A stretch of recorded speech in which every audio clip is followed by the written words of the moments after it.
Hi guys, welcome to Food Fantasy World. Today we are making chicken wings without oil.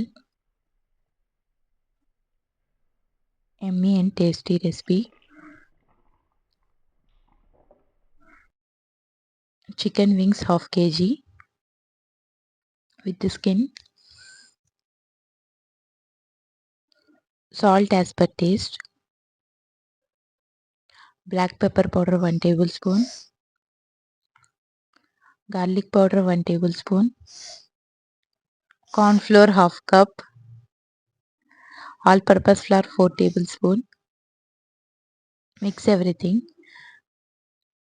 Marinate for 1 hour. Air fry for 20 minutes on 200 degrees. Meanwhile, for sauce, garlic 5 to 6 cloves,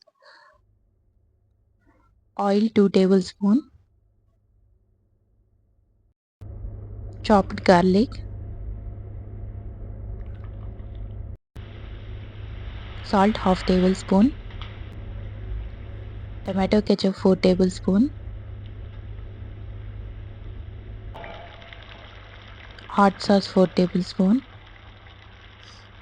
red chili powder 3 tablespoons.